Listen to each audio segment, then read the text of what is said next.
जय श्री राम। स्वागत है आप सभी लोगों का हमारे YouTube चैनल श्री हनुमान धाम में। मैं शशिकांत शुक्ला लेकर के उपस्थित आप सभी श्री हनुमान जी के चरण शरण में असीम श्रद्धा और भक्ति रखने वाले सभी हमारे YouTube परिवार के भक्तजनों के समक्ष एक बहुत ही ज्वलंत और उपयोगी प्रसंग।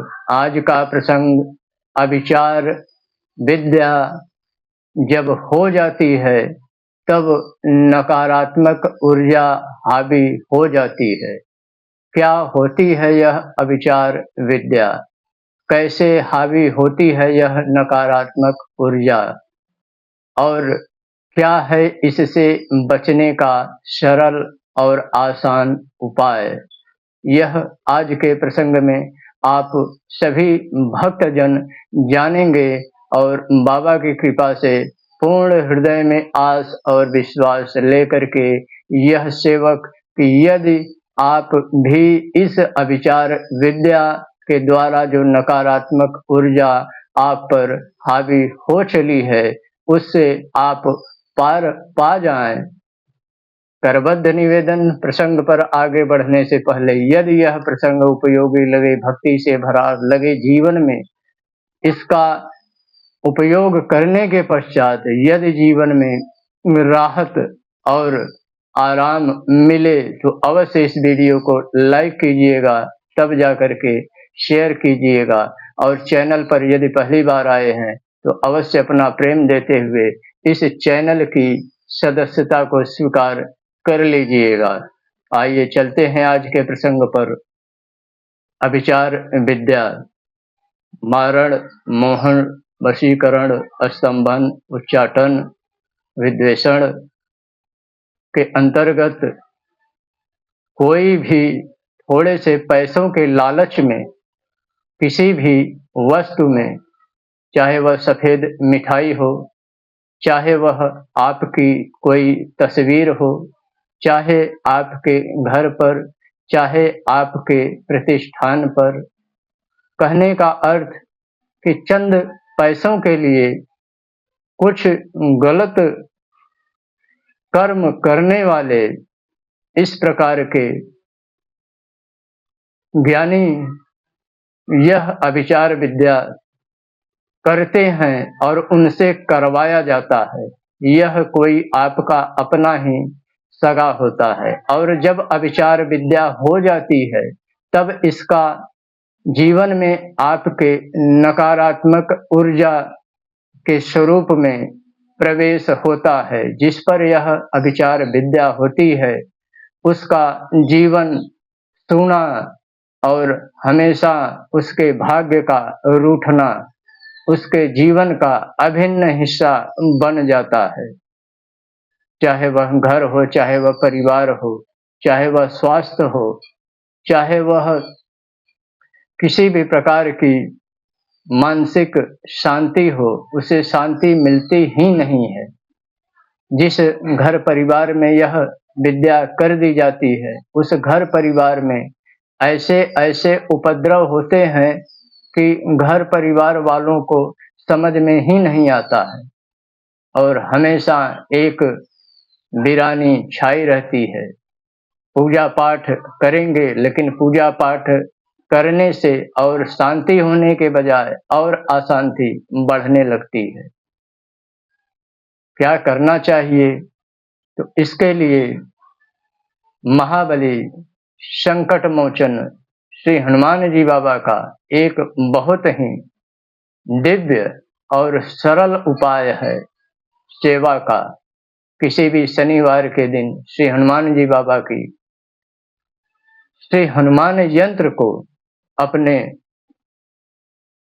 पूजा के मंदिर में स्थापित करना होता है।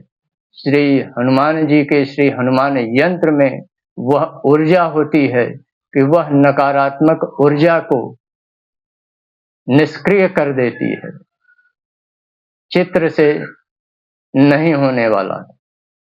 तो श्री हनुमान जी का श्री हनुमान यंत्र स्थापित कीजिए।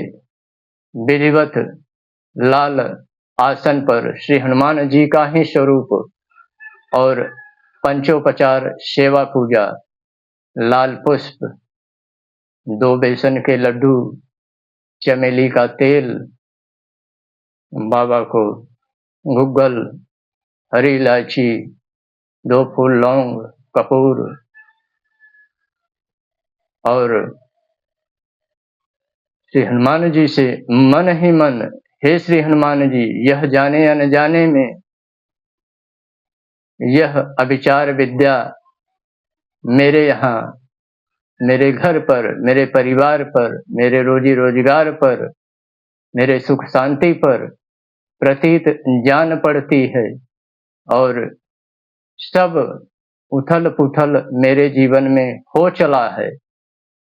हे संकट मोचन, हे महाबली, आपका यह महामंत्र करने चल रहा हूँ। 11 दिन आप कृपा कीजिए और संपूर्ण सकारात्मक ऊर्जा आपके इस यंत्र में विद्यमान हो और समस्त अभिचार विद्या नकारात्मक ऊर्जा का मेरे यहाँ से, मेरे घर परिवार से, मेरे रोजी रोजगार से, मेरे जो सुख शांति मंगल है उससे, उसका तत्काल नाश हो और वह महामंत्र तुलसी की माला से 11 माला 11 दिन लगातार करना प्रारंभ कीजिए। एक हनुमान चालीसा सुनाने के पश्चात, प्रभु के नाम के पश्चात एक हनुमान चालीसा, तत्पश्चात तुलसी की माला से 11 माला नित्य 11 दिन। कहीं जाने की जरूरत नहीं है, किसी भी तांत्रिक के पास, किसी भी जानकार के पास कहीं भी जाने की जरूरत नहीं है, आप स्वयं कीजिए। और जीवन में क्या आपके बदलाव होता है, अवश्य इस वीडियो के कमेंट बॉक्स में आकर के अपनी अनुभव, अपनी प्रतिक्रिया अवश्य व्यक्त कीजिएगा। वह महामंत्र है, लिख लीजिए, अन्यथा इस वीडियो को पुनः दोबारा चला करके आप याद कर लीजिएगा, चाहे लिख लीजिएगा। वह महामंत्र है, ओम शाकिनी डाकिनी यक्ष रक्षो भूत प्रभंजकाय नमः। इस महामंत्र का 11 माला तुलसी की माला से 11 दिन लगातार नित्य रात्रि 9 बजे के बाद का यह समय निर्धारित रहेगा और आपके जीवन में क्या बदलाव आता है आप स्वयं अनुभव कीजिए। और जब यह मंत्र 11 माला हो जाए तो वह जो गुग्गल, हरी इलायची, 2 फूल लौंग, कपूर है, उससे बाबा की श्री यंत्र की, श्री हनुमान जी के यंत्र की विधिवत आरती अवश्य कीजिएगा जला करके। तो दीजिए अब अनुमति इस प्रसंग को यहीं पर विराम देने की। मिलते हैं पुनः अगले प्रसंग में एक नए वीडियो के साथ, तब तक के लिए जय श्री राम।